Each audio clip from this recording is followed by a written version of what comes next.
नमस्कार, मैं नितिन दीक्षित स्वागत करता हूं अपने नए वीडियो में। आज एक बहुत ही सीरियस सा वीडियो मेरे पास आया। मैंने ऐसे ही स्क्रॉल कर रहा था। टिकटॉक पे एक वीडियो देखा मैंने जहां पर कि करीब बच्चों की लाइन लगी थी हज़ारों की संख्या में, और एक आदमी वहां पर कुछ हरा हरा था और उसका सूप बना रहा था। जब मैं उस डिटेलिंग में गया तो उसमें लिखा था कि जंगली घास खाते हुए अपने जो आपने देखा होगा ना भी, बहुत सारा चला था गाजा का। तो वहाँ पर जितने भी जो बचे हुए हैं लोग, करीब उनकी पॉपुलेशन भी कम नहीं है, मान के चलिए 30 लाख लोग हैं जो अभी इस कंडीशन में रहने को मजबूर हैं कि उनके पास ना खाने को कुछ है, ना पीने के लिए उनको बहुत ही जो भी पानी मिल रहा है वो पीना पड़ रहा है।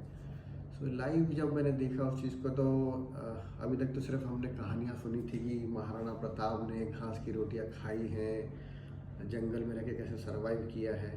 एक लाइव देखने को जब मिलता है तो एक खुद का दिल भी दहल जाता है कि ये हम किस दौर में और कहाँ रह रहे हैं, और लोगों को किसी की परवाह नहीं रह गई है एक ज़मीन के टुकड़े के लिए या एक कास्टिज़म के लिए हम लोग इतना फाइट कर लेते हैं।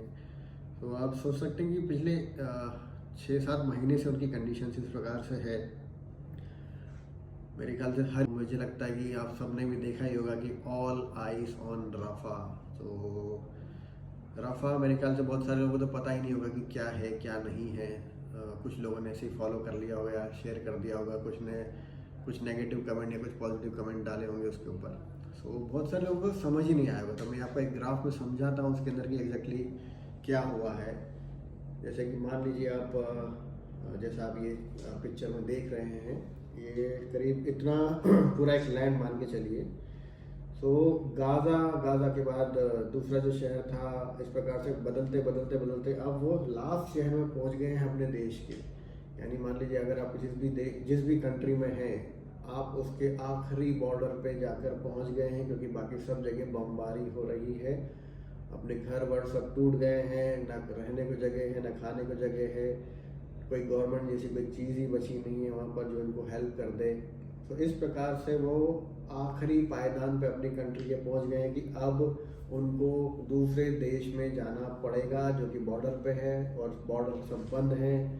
इसीलिए सब लोगों ने कहा ऑल आइज ऑन रफा, क्योंकि अब अगर रफा पे हमला हुआ तो ये जो लोग हैं उनका बचने का कोई चांस नहीं है। ऑलरेडी डेली मान के चलिए हजारों लोग भूख प्यास से वहाँ मर रहे हैं, उनके पास खाने के लिए कोई ऑप्शन नहीं है। तो जंगली घास जो हम सड़कों के आसपास देखते हैं ना, उस घास को तोड़कर वो पानी में उबाल कर उसको पी रहे हैं और जैसे जैसे अपने दिन निकाल रहे हैं। इसीलिए सब लोगों का जो कहना था ऑल आइज ऑन रफा, तो उसका मतलब ये था। अब बाकी हम उसको कास्टिज्म से जोड़ें या कंट्री की फाइट से जोड़ें, बट भुगतना आम इंसानों को पड़ता है, और ये सब जगह देखने को हमें मिलता है।